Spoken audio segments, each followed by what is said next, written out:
ನಮಸ್ಕಾರ, ನೀವು ನೋಡ್ತಿದ್ದೀರಾ ಸ್ಪೀಡ್ ನ್ಯೂಸ್ ಕನ್ನಡ. ನಾನು ಪ್ರಿಯಾ ಸೋಮೇಶ್. ಸಾಕಷ್ಟು ಕಾಂಟ್ರವರ್ಸಿಗಳಿಗೆ ಈ ಒಂದು ವಿಚಾರ ಈಗ ತೆರೆ ಬಿದ್ದಿದೆ ಅಂತಲೇ ಹೇಳ್ಬೋದು. ಡಿವೋರ್ಸ್ ಅರ್ಜಿಯನ್ನು ವಾಪಸ್ ಪಡೆದಂತಹ ಸಂಗೀತ, ಸಿಎಂ ವಿಜಯಲಕ್ಷ್ಮಿ ವಿಚ್ಛೇದನ ಕೇಸ್ನಲ್ಲಿ ಬಿಗ್ ಟ್ವಿಸ್ಟ್ ಸಿಕ್ಕಿದೆ. ತಮಿಳುನಾಡು ಮುಖ್ಯಮಂತ್ರಿ ವಿಜಯ್ ಅವರ ಪತ್ನಿ ಸಂಗೀತ ಸಾಕಷ್ಟು ವಿಚಾರಗಳಿಗೆ ತೆರೆ ಎಳೆದಂತಾಗಿದೆ. ಸಂಗೀತ ಹಾಗೆ ಸಿಎಂ ವಿಜಯ್ ಅವರ ವಿಚ್ಛೇದನ ಕೇಸ್, ಡಿವೋರ್ಸ್ ಅರ್ಜಿಯನ್ನ ಸಂಗೀತ ಅವರು ಈಗ ವಾಪಸ್ ಪಡೆದಿದ್ದಾರೆ. ಸಿಎಂ ವಿಜಯ್ ವಿಚ್ಛೇದನ ಕೇಸ್ನಲ್ಲಿ ಬಿಗ್ ಟ್ವಿಸ್ಟ್ ಸಿಕ್ಕಿದೆ ಅಂತಾನೆ ಹೇಳ್ಬೋದು. ತಮಿಳುನಾಡು ಮುಖ್ಯಮಂತ್ರಿ ವಿಜಯ್ ಅವರ ಪತ್ನಿ ಸಂಗೀತ ವಿಚ್ಛೇದನ ಅರ್ಜಿಯನ್ನ ಹಿಂಪಡೆಯಲು ನಿರ್ಧರಿಸಿದ್ದಾರೆಯೇ? ದೂರವಾಗ್ತಿರುವಂತಹ ಪತ್ನಿ ಅರ್ಜಿಯನ್ನ ಹಿಂಪಡೆದಿದ್ದಾರೆ. ಇನ್ನು ಮಧ್ಯಾಹ್ನ 3 ಗಂಟೆಗೆ ವಿಚ್ಛೇದನ ಅರ್ಜಿಯ ವಿಚಾರಣೆ ನಡೆಯಲಿದೆ ಎನ್ನಲಾಗ್ತಾ ಇತ್ತು. ಚೆಂಗಲ್ಪಟ್ಟು ಕುಟುಂಬ ನ್ಯಾಯಾಲಯವು ವಿಚಾರಣೆಯನ್ನ ಮುಂದೂಡಿತ್ತು. ವಿಡಿಯೋ ಕಾನ್ಫರೆನ್ಸ್ ಮೂಲಕ ವಿಚಾರಣೆಯಲ್ಲಿ ಭಾಗಿಯಾದಂತಹ ಡಿವೋರ್ಸ್ ಅರ್ಜಿ ಹಿಂಪಡೆದಿದ್ದಾರೆ. ಈ ದಿಢೀರ್ ಬೆಳವಣಿಗೆಯ ನಂತರ Chengalpattu family court divorce case close ಮಾಡಿದೆ. ತಮಿಳುನಾಡು ವಿಧಾನಸಭೆಯ ನಡೆಯುತ್ತಿರುವ ಬಜೆಟ್ ಅಧಿವೇಶನದಲ್ಲಿ ಮುಖ್ಯಮಂತ್ರಿಯವರ ಉಪಸ್ಥಿತಿ ಅಗತ್ಯ ಅಂತ ಉಲ್ಲೇಖಿಸಿ ಅವರ ಪರವಾಗಿ ಹಾಜರಾದ ಹಿರಿಯ ವಕೀಲರು ವಿಚಾರಣೆಯನ್ನ ಮುಂದೂಡುವಂತೆ ಕೋರಿದ್ರು. ಭದ್ರತಾ ಶಿಷ್ಟಾಚಾರಗಳು ಮತ್ತು ಸಂಭಾವ್ಯ ಸಂಚಾರ ಅಡಚಣೆಗಳನ್ನು ಉಲ್ಲೇಖಿಸಿ ಕಾನೂನು ತಂಡವು ನಟ ನ್ಯಾಯಾಲಯದ ಮುಂದೆ ನೇರವಾಗಿ ಹಾಜರಾಗುವುದಕ್ಕೆ ಸಂಬಂಧಿಸಿದ ಪ್ರಾಯೋಗಿಕ ತೊಂದರೆಗಳನ್ನು ಸಹ ಕೋರ್ಟ್ ಮುಂದಿಟ್ಟಿದೆ. ಆದರೆ ಸಂಗೀತ ಅವರ ನಡೆಯಿಂದಾಗಿ ಕೇಸ್ ಕ್ಲೋಸ್ ಆಗಿದೆ.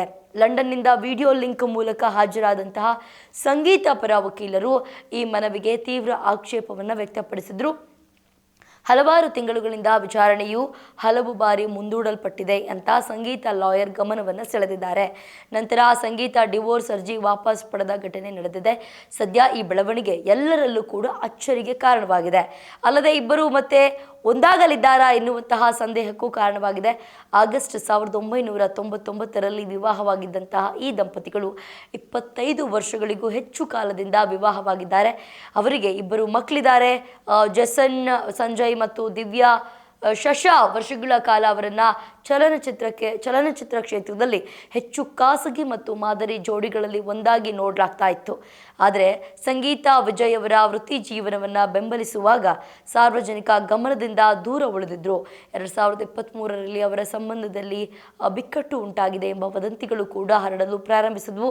ವಿಜಯ್ ಅವರ ರಾಜಕೀಯ ರ್ಯಾಲಿಗಳಲ್ಲಿ ಸಂಗೀತ ಅನುಪಸ್ಥಿತಿಯು ಅವರ ದಾಂಪತ್ಯ ಜೀವನದ ಸಮಸ್ಯೆ ಬಗ್ಗೆ ಚರ್ಚೆ ಹೆಚ್ಚಾಗಲು ಕಾರಣವಾಗಿತ್ತು.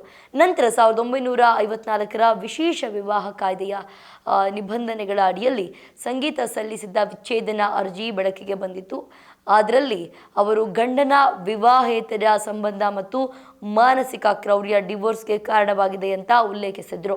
ಅರ್ಜಿಯಲ್ಲಿ ಸಂಗೀತ ಅವರು 2021ರಲ್ಲಿ ವಿಜಯ್ ಒಬ್ಬ ನಟಿಯೊಂದಿಗೆ ವಿವಾಹೇತರ ಸಂಬಂಧದಲ್ಲಿ ತೊಡಗಿದ್ದಾರೆ ಅಂತ ಕಂಡು ಹಿಡಿದಿದ್ರು ಅಂತ ಹೇಳಿದ್ದಾರೆ. ಈ ಬಹಿರಂಗಪಡಿಸುವಿಕೆಯು ಅವರ ದಾಂಪತ್ಯದಲ್ಲಿ ಒಂದು ಮಹತ್ವದ ತಿರುವು ಅಂತ ಅವರು ಹೇಳ್ತಾರೆ. ವಿಜಯ್ ಈ ಸಂಬಂಧವನ್ನು ಕೊನೆಗೊಳಿಸುವುದಾಗಿ ಭರವಸೆ ನೀಡಿದ್ರು. ಅದು ಮುಂದುವರೆದಿದೆ ಅಂತ ದಾಖಲೆಯೂ ಕೂಡ ಆರೋಪಿಸಿದೆ.